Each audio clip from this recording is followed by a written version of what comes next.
Assalamualaikum warahmatullahi wabarakatuh.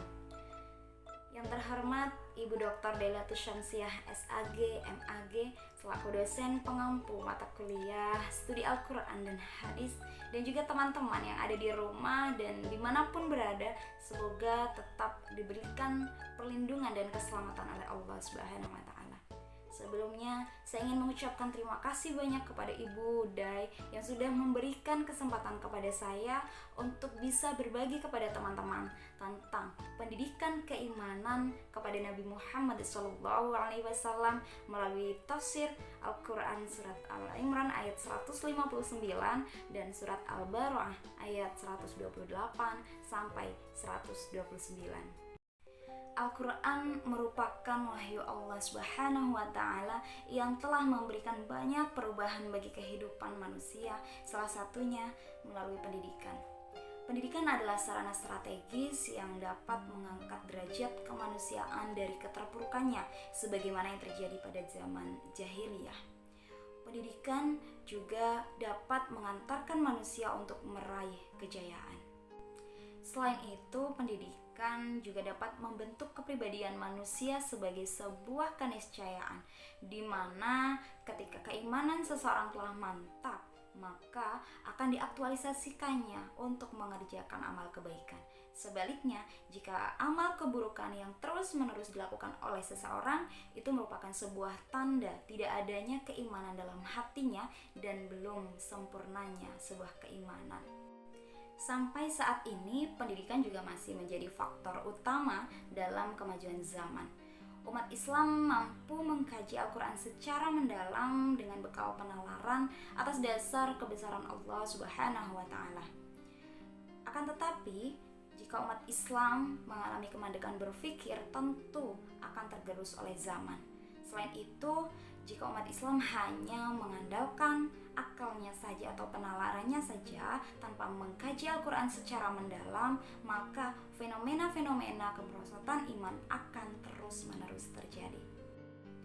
Oleh karena itu, refleksi pemikiran umat perlu dilakukan untuk mendapatkan pandangan Al-Quran tentang pendidikan keimanan.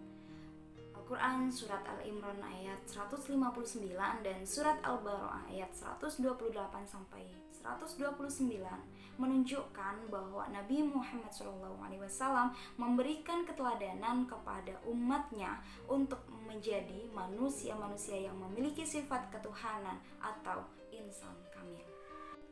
Pada pembahasan kali ini, Al-Quran surat Al-Imran ayat 159 akan dilihat dari dua tafsir. Yang pertama adalah tafsir Al-Azhar dan yang kedua adalah tafsir fi Tilalil Quran. Al-Quran surat Al-Imran ayat 159 yang berbunyi, A'udzu billahi minasyaitonir rajim. Bismillahirrahmanirrahim. فبما رحمة من الله لنت لهم ولو كنت فظا غليظ القلب لانفضوا من حولك فاعف عنهم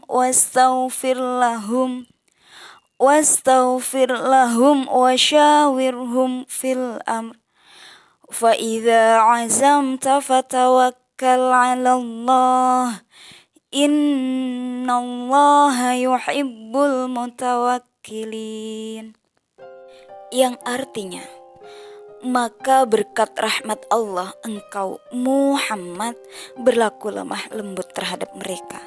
Sekiranya engkau bersikap keras dan berhati kasar, tentulah mereka menjauhkan diri dari sekitarmu.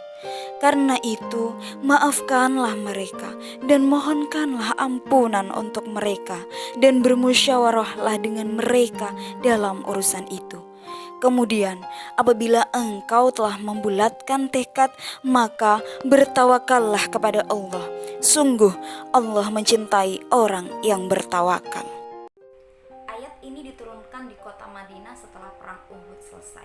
Pada saat itu, kaum muslimin hampir saja mengalami kekalahan akibat kelalaiannya dalam menjaga pos-posnya sesuai dengan tugas yang diberikan oleh Nabi Muhammad. Akibatnya pos-pos yang ditinggalkan dikuasai oleh musuh dan digunakan untuk menyerang umat Islam. Akan tetapi sikap yang ditunjukkan oleh Nabi Muhammad, beliau tidak bersikap kasar kepada orang-orang yang melakukan kesalahan. Dalam tafsir Al-Ahzab, Allah menegaskan pujian untuk Nabi Muhammad atas sikapnya yang lemah lembut dan tidak mudah bersikap kasar kepada umatnya. Allah telah menanamkan rahmat kepada diri Rasulullah, sehingga melalui rahmat itu pula lah Nabi Muhammad mencerminkan sikap sebagaimana ketika memimpin umat Islam. Hamka menjelaskan bahwa seorang pemimpin yang bersikap kasar atau berkeras hati atau kaku dalam sikapnya, tentu orang-orang yang ada di sekitarnya akan menjauhi dirinya satu persatu. Oleh karena itu, orang yang memiliki sikap keras hati dan juga suka bersikap kasar, maka tidak akan berhasil menjadi seorang pemimpin. Melalui tafsir Al-Ahzab, kita dapat meneladani Nabi Muhammad dalam bersikap, yaitu tidak bersikap kasar, lemah lembut, dan juga tidak berkeras hati. Hal itu yang akan menjadikan kita diterima oleh semua kalangan, bahkan di lingkungan manapun. Ketika kita menunjukkan sikap yang kasar, tentu orang-orang yang ada di sekitar kita akan menjauh satu persatu. Yang kedua, tafsir fi Dhilalil Quran Al-Imran ayat 159. Melalui tafsir ini kita dapat mempelajari hakikat nubuwah kenabian yang mulia. Hakikat rahmat ilahi yang terpancar dalam akhlak Nabi Muhammad SAW dengan tabiat beliau yang lemah lembut, tidak bersikap keras dan juga dapat menarik perhatian manusia-manusia yang ada di sekitarnya.